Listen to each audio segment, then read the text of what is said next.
Bonjour Monsieur Pierre Jovanovic, comment allez-vous?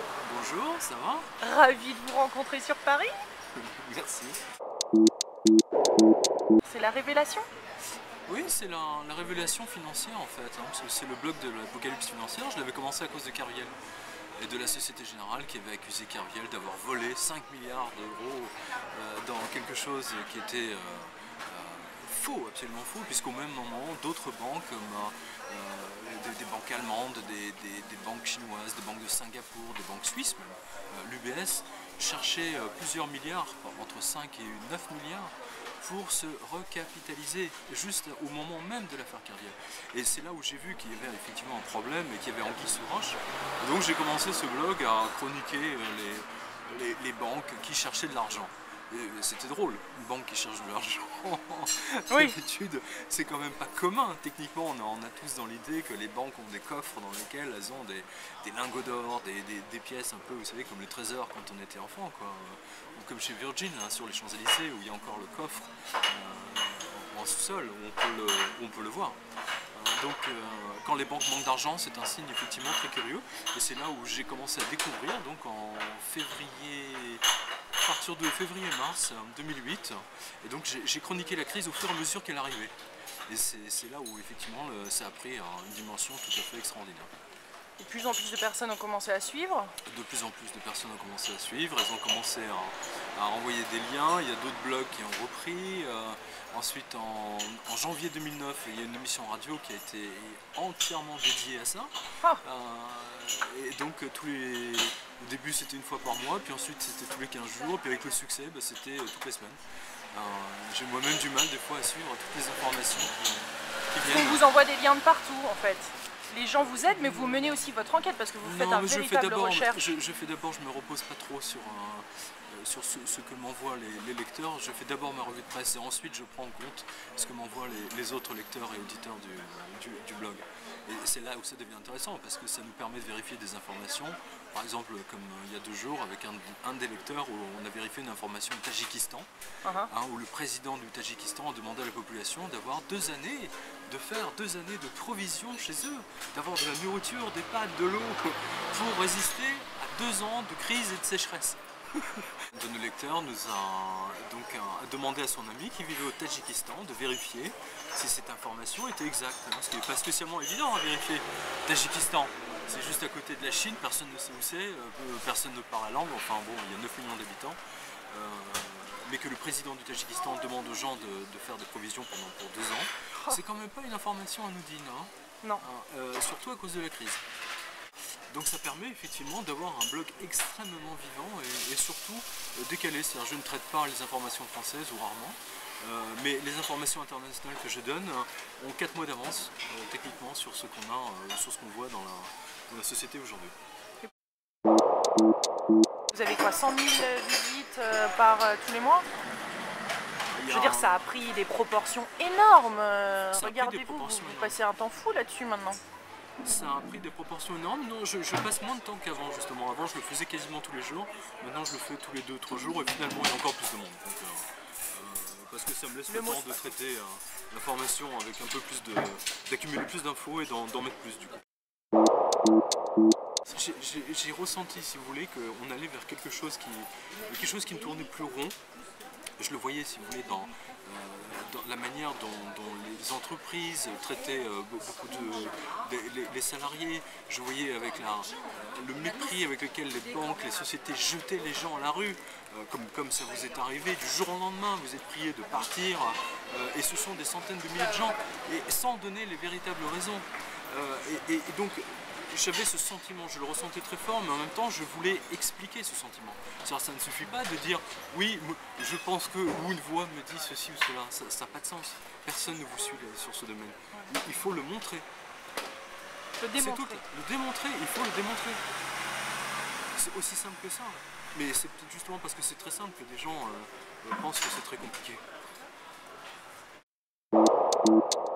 Bien qu'aujourd'hui la situation est extrêmement tendue, tout le monde dans les entreprises a peur de se faire virer du jour au lendemain. En France, c'est pas facile. Comme vous dites, on vire même chez Ikea. Oui, même Ikea fait des licenciements donc massifs. Hein, donc, vous savez, à partir du moment où Ikea vend, qui vend des meubles vraiment pas chers, qui se montent tout seul, etc., et qu'il est obligé de licencier et surtout baisser le nombre d'heures d'ouverture de ces magasins, c'est que vraiment fondamentalement il y a quelque chose qui ne va pas. Et ça, vous le démontrez bien dans votre blog que ça va pas? Je ne sais pas si je le démontre, mais en tout cas dans le blog, il y a le lien sur tous les journaux.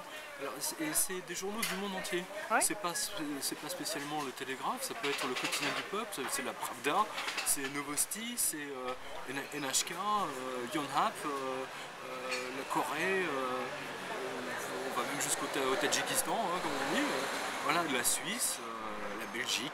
Le Canada. Aujourd'hui, il y a un papier, par exemple, en montrant qu'en Angleterre, la masse monétaire a baissé. C'est-à-dire qu'aujourd'hui, elle est au même niveau aujourd'hui qu'en 1999. Alors, entre-temps, il y a quand même 10 millions de personnes de plus, entre les enfants qui ont été faits, entre l'immigration, etc. Donc, il y a autant d'argent avec les 10 ou 15 millions de personnes en plus, c'est un sérieux problème. Ouais. Moi, ça m'amuse de voir tous ces banquiers en train de chercher de l'argent et en train de se faire des procès, de s'accuser de vol les uns les autres, de voler, et surtout ce qui m'amuse c'est de les voir comment ils veulent l'argent aux gens.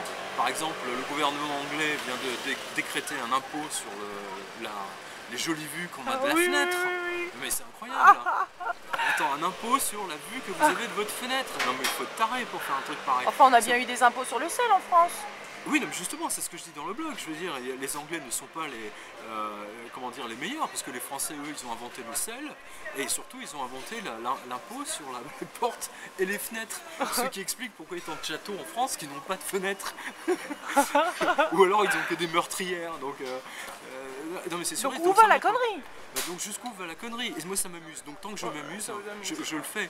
Et justement le succès du blog c'est parce que je m'amuse. Enfin je m'amuse, les informations ne sont pas fondamentalement comiques, non. Mais c'est une tragicomédie qui se joue devant nous en ce moment. Et c'est une tragicomédie à l'échelle globale, mondiale. On nous a parlé de la mondialisation, vous allez voir c'est formidable, tout le monde va voir avec ça. Et tout ce qu'on voit aujourd'hui dans la mondialisation c'est que c'est un effet domino qui est effectivement mondialisé. C'est-à-dire vous avez un pauvre type qui est viré de son usine à Detroit ou de chez General Motors qui ne peut plus rembourser son emprunt pour sa petite maison dans la banlieue. Ah, ils sont combien pour pouvoir rembourser leur emprunt? Et ça affecte jusqu'au fin fond de la Suisse ou du Tadjikistan ou la France. Et ce sont des centaines de millions de gens qui sont mis au chômage. Hein, faut quand même pas l'oublier. Là, il y a une étude récente qui dit qu'il y aurait, je crois qu'il est prévu 4 millions, plus de 4 millions de personnes au chômage en Angleterre sur les 2 prochaines années. Putain, c'est pas rien. La Banque d'Angleterre qui a décrété hier qu'il fallait encore refaire de la planche à billets Monopoly. Putain, une banque qui imprime de l'argent sur rien. C'est de la République de Weimar. On est en 1932. C'est Ambrose Evans Pritchard qui l'a dit, mais je le reprends sans problème en mon compte. Ouais. Et la bonne nouvelle, comme il le dit, c'est qu'il nous reste 8 ans avant 1940. C'est la République de Weimar. Il n'y a pas de problème. Ça nous fait peur, votre blog. Enfin, en même temps, il nous fait peur et pas peur. C'est ça qui est bizarre, en fait, avec votre blog. Ce sont les faits qui font peur. C'est pas moi qui fais peur. C'est comment c'est interprété. Ouais. Voilà. Mais de toute façon, tout le monde se rend bien compte qu'aujourd'hui, il y a un rouleau compresseur qui est parti pour détruire l'ensemble de l'économie. C'est une évidence. C'est une évidence. 1929 va se répéter, mais à une échelle colossale. Tenez. Regardez-le. Ah bah oui, je voulais voir, ça m'intéresse parce que c'est très intéressant. Ah oui. Ah ouais. Monsieur Pierre Jovanovic. Enchanté. Merci. Enchanté, ravi, c'était... Vous êtes troublé, c'est ça? Bah oui, parce que c'est... vous voyez, le fait qu'on en parle, les gens autour de nous écoutent. Ouais. Donc ça montre bien. Et on ne cherchait pas à capter l'attention des gens qui sont derrière nous. C'est évident. Donc ça montre bien que c'est un langage, un discours que les gens comprennent parce que c'est un langage extrêmement simple et qu'en plus il repose sur quelque chose de sensé, le bon sens français. Cocorico. Cocorico. Le bon sens près de chez nous. C'est pas l'écureuil, ça, c'était un truc d'une banque, je crois. Le bon sens près de chez vous, c'était la banque de l'écureuil, la caisse d'épargne, me semble-t-il. Ouais. Donc, vous voyez, et la caisse d'épargne, elle était ruinée. Elle est ruinée dans les subprimes. La caisse d'épargne a perdu sa queue. Elle a perdu ses noisettes, elle a tout perdu.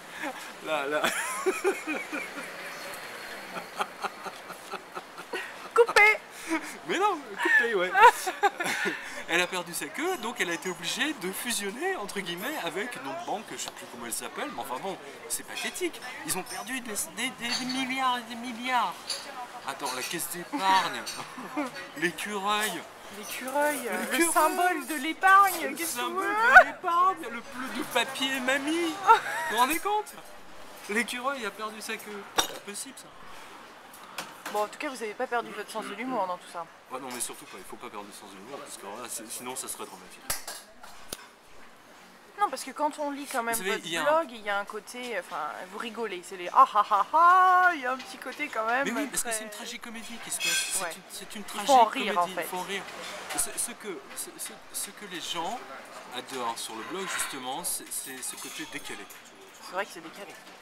Je veux dire, quand vous avez des vampires comme les banquiers islandais, là, Ouais. hein, qui, à 10 jours de la mise en faillite de leur banque, se remplissent un document de prêt à titre personnel, hein, ils se signent eux-mêmes leur prêt, et c'est pas 20 000 € pour refaire la cuisine, hein.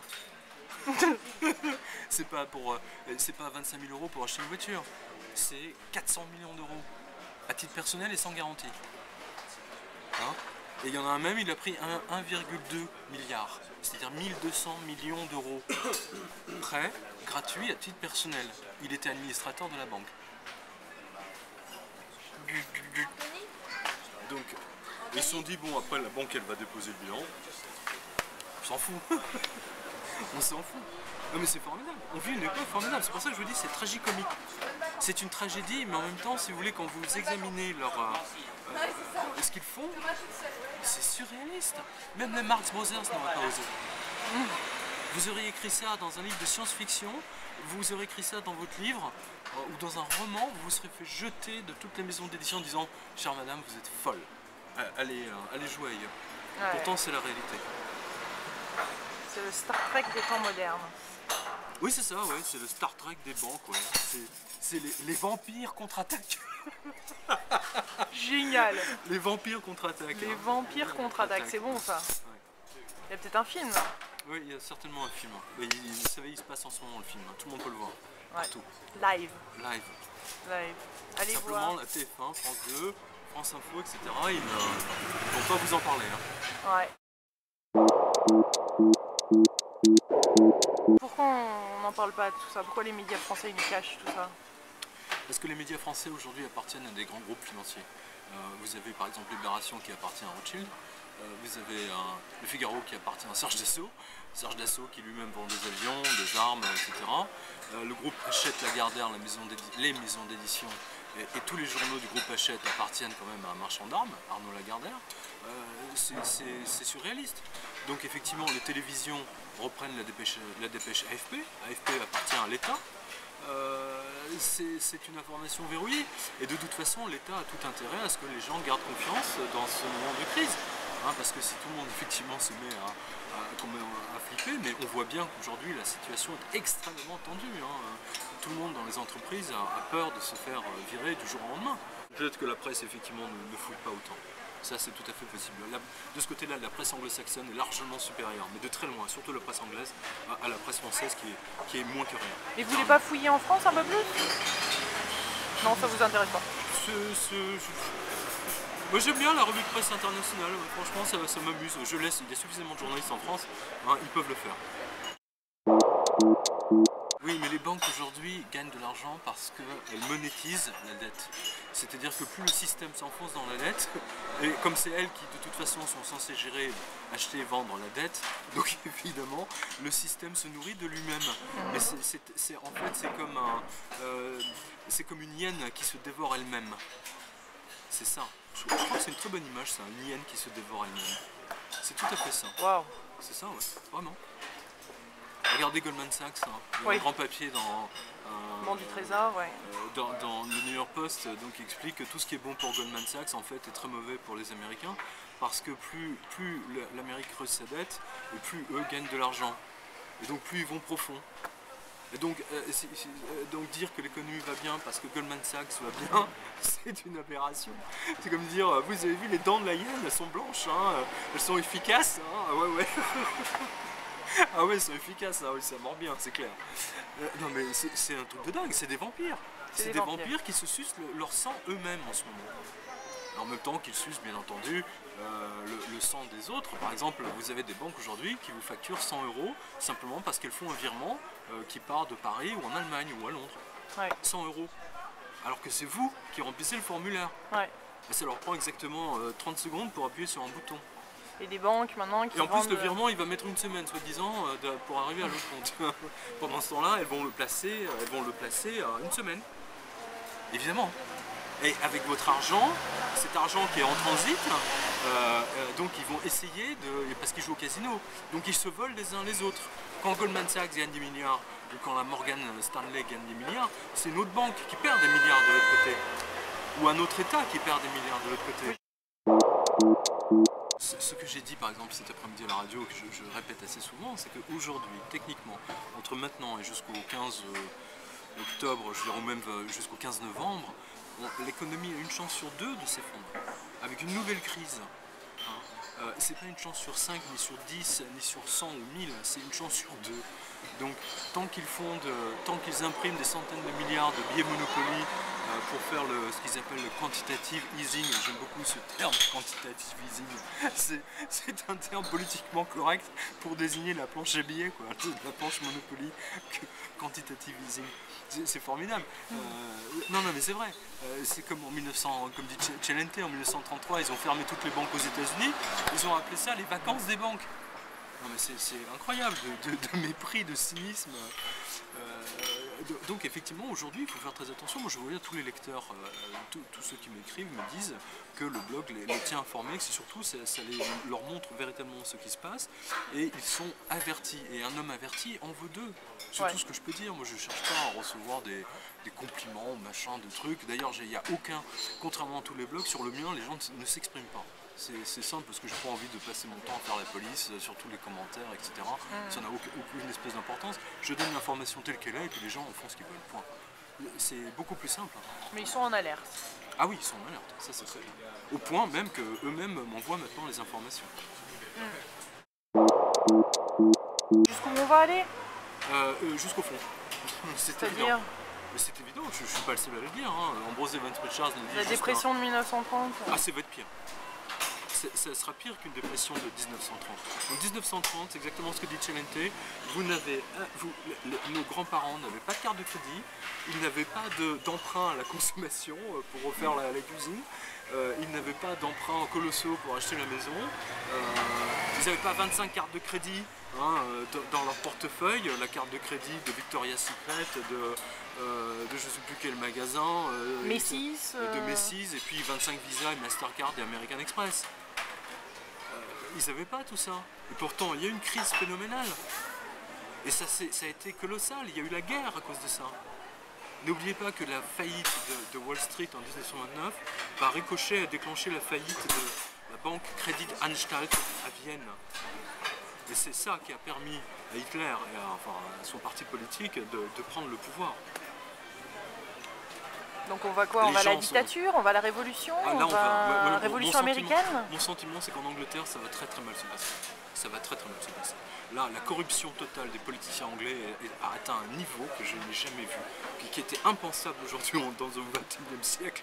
Quand vous regardez les scandales des notes de frais, les types qui se font rembourser. C'est quoi le dernier petit croustillant d'Angleterre? C'est quand ils se font rembourser leur tondeuse à gazon ou leurs produits chimiques pour la piscine, comme dépenses pour s'occuper du peuple, faut pas déconner quoi. On n'a pas vu la guerre, on n'a pas vu les crises, on sait, quand vous dites que tout va s'écrouler, on n'arrive même pas à voir à quoi ça va ressembler. Votre génération n'est pas la seule, il y a plein de générations qui n'ont pas connu la guerre. Oui, donc quand vous dites que c'est... Mais c'est pour ça que je dis que l'histoire ça ressemble à quoi? Ça va être quoi? Alors, pour ceux qui s'intéressent à l'histoire, il faut se replonger donc, dans tous les livres, par exemple, qui traitent de la Grande Dépression. Par exemple, vous avez le livre de Steinbeck, hein, Les raisins de la colère, par exemple. Vous en avez beaucoup d'autres. En France, ça s'est passé donc, dans les années 35-40. Quand il y a eu l'invasion allemande, alors là, ça a été absolument une catastrophe, parce que n'oubliez pas que la guerre, etc., c'est une résultante directe de la crise de 1929. Ne jamais oublier ça. Jamais. C'est grâce à des dizaines et des dizaines de millions de gens qui étaient privés de tout, mais qui avaient le droit de vote. Et ils ont voté pour l'extrême droite. Ils ont voté pour les extrêmes. C'est comme ça que les extrêmes, regardez, Mussolini en Italie, Franco en Espagne, Hitler en Allemagne évidemment, en Hongrie, je ne sais plus comment il s'appelait, enfin dans tous les pays, en Bulgarie, il y a eu plein de gens d'extrême droite qui ont pris le pouvoir à cause de la crise. C'était pas rien. C'est extrêmement dangereux, c'est une situation extrêmement dangereuse. Ouais, mais là c'est plutôt la révolution, c'est plutôt le peuple informé qui se réveille plutôt qu'une personne qui prend le contrôle là, non? L'histoire montre que toutes les révolutions commencent avec une personne. Et que cette personne-là, une fois que la révolution est passée, est tuée par tous les autres qui prennent sa place ensuite. Regardez par exemple le FLN, l'Algérie. Ils ont fait la guerre contre les Français pour obtenir leur indépendance. Tous les militants historiques du FLN ont été démis de leurs fonctions dans les 3 mois ou dans l'année qui a suivi l'obtention de leur indépendance. C'est absolument stupéfiant. Et l'histoire montre que c'est également le cas pour tout le monde, à des rares exceptions près, comme par exemple Lénine, mais il y a Trotsky, hein, il faut voir ce qui lui est arrivé. Donc bon, l'histoire se répète. Là, ce qui se passe en ce moment nous montre que c'est vrai, plus que jamais vrai. Mais tout ce que je peux dire, c'est qu'en Angleterre, de toute façon, la classe politique est tellement discréditée que fondamentalement, c'est l'extrême droite qui peut effectivement monter au créneau et tout balayer. Aujourd'hui. Oh. Bah oui, c'est évident.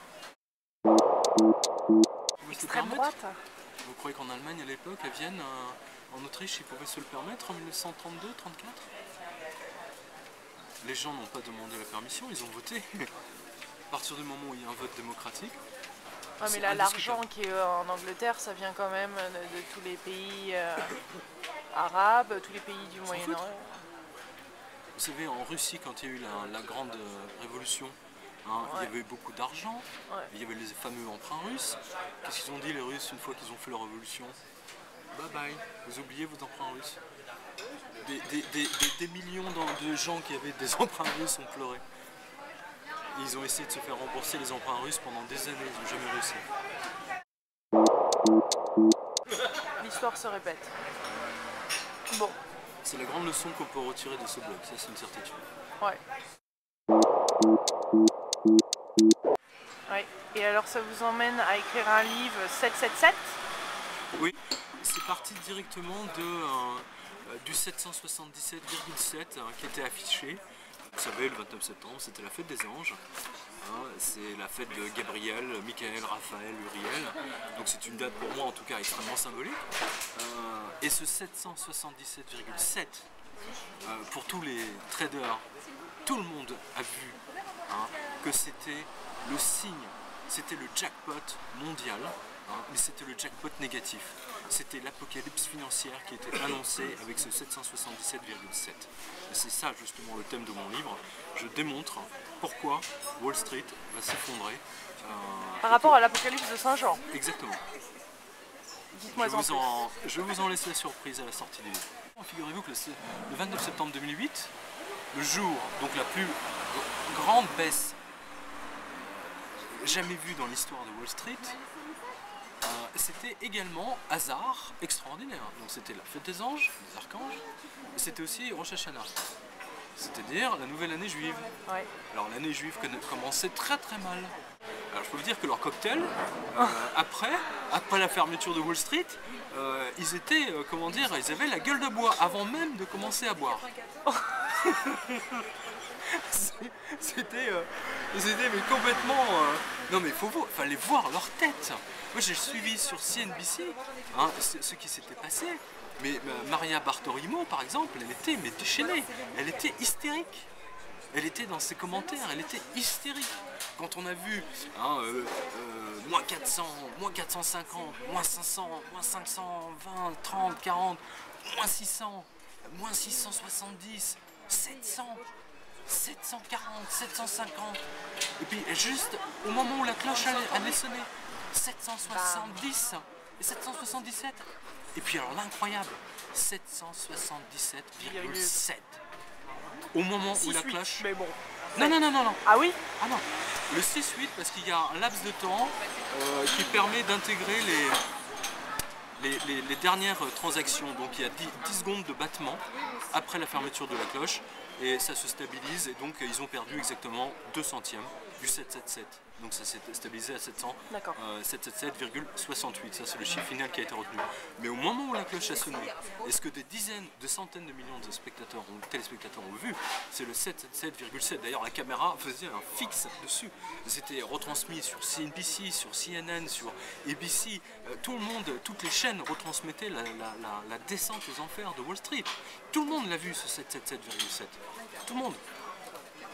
Et alors, parce que vous parlez beaucoup d'anges, pourquoi ça vous marque qu'une telle date soit liée justement à l'archange? Parce que quand j'ai vu ça, je savais que c'était un message important, qu'il y avait quelque chose, que c'était un message. De toute façon, vous savez, comme tous les traders, etc., chaque année, ils vont faire ce qu'on appelle des séminaires à Las Vegas. Et donc là, donc vous savez très bien que quand vous jouez une machine à sous, hein, clac, et quand vous avez les 777, vous gagnez. Ouais, jackpot. C'est le jackpot. Donc, cling, cling, cling, cling, cling. Voilà, donc si vous avez 7777, alors là c'est le super jackpot, et ainsi de suite. Ouais. Alors je peux vous dire que ces gens-là, quand ils ont vu le 777, ils ont tous su que c'était l'apocalypse financière à venir. Et tout le monde le savait. Moi le premier. C'était évident. C'était évident. C'était impossible. Il y avait une chance sur 29 000 pour que le 777,7 sorte. Vous avez plus de chances d'être foudroyé par un éclair dans votre cuisine en train de faire une omelette que de voir le 777 sortir ce jour-là, le jour de la fête des anges et le jour de la nouvelle année juive. C'est ça qui est assez surprenant, c'est que votre blog révèle des faits quand même marquants, négatifs, et après vous nous parlez de vierges, d'anges, de Dieu. Alors vous avez quand même une connexion spirituelle. Alors comment vous expliquez tout ça? Justement, je suis l'un des rares, je crois que me mettre le seul en fait, à mélanger justement le côté spirituel et le côté financier, enfin tout ce qu'on voit ici. Et justement, c'est ce qui fait, je pense, le succès du blog. Parce que les autres n'osent pas le faire. Il faut oser. Oui, il faut oser. On est au 3e secret de Fatima, on en est où là? On en est au 3e secret de Fatima qui est révélé dans le livre Notre-Dame de l'Apocalypse. Mais c'est autre chose, si vous voulez, c'est plus un message. La Vierge, par exemple, avait annoncé à l'avance le dérèglement du climat. Elle l'avait annoncé en 1864, ou je ne sais plus, à la Salette. Quand même, mais ils sont là pour nous alerter ou nous sauver? C'est ça en fait. Ils sont là pour nous alerter. Ils sont là pour nous alerter, ils sont là pour nous sauver si vous voulez prier la Vierge ou votre ange gardien, c'est quand même mieux que le Reiki. C'est quand même plus efficace que la loi de l'abondance ou je ne sais quoi. Et pourquoi ils ne l'ont pas révélé? Alors là je saute de sujet, mais pourquoi le 3e secret n'a pas été révélé par le bâtiment? Comme vous dites, tout le monde à ce moment-là irait à la messe en train de prier tous les jours. Parce que ça les emmerde, parce que d'abord la plupart des curés aujourd'hui ne croient en rien. Et surtout pas aux dieux qui sont censés représenter. La Vierge, une apparition de la Vierge pour eux c'est totalement ridicule, même s'il y a des choses complètement surnaturelles qui se passent. Comme par exemple au Japon, où même ça a été filmé par la télévision japonaise, ou aux États-Unis où ça a été filmé, où il y a une Vierge en marbre qui pleurait, que vous avez d'ailleurs sur mon blog, vous pouvez voir, qui est absolument délirant. Et vous avez des cas comme ça partout, à tous les... ça se passe toujours, mais aujourd'hui les médias, on ne peut pas dire ça fait pas sérieux. Mais pourtant cette réalité spirituelle, il y a des centaines de millions de gens qui la vivent. Et c'est pas parce que les personnes ne croient pas que vous et moi sommes obligés de ne pas y croire. Je dirais même au contraire, il faut assumer, si je peux dire, ses croyances ou sa foi pour permettre aux autres de leur donner justement les arguments en disant voilà, regardez ça, c'est à vous de faire votre propre analyse. L'histoire où l'église, où vous avez un curé qui vous disait oui vous devez croire parce que l'église le dit, ça c'est fini, mais il y a longtemps.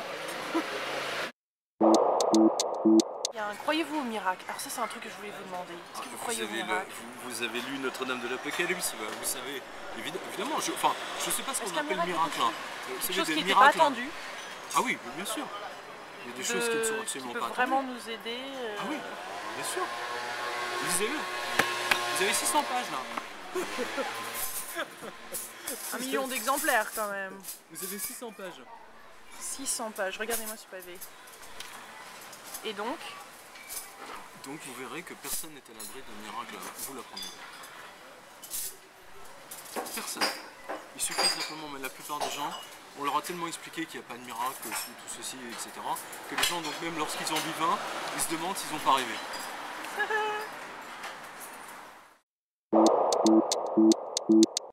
Donc sachez simplement que ce blog est beaucoup plus... si vous êtes sous Prozac par exemple, c'est un blog qui vous permet de vous passer du Prozac. Ah ouais, clairement. Clairement. En tous les cas, merci. Merci Lily.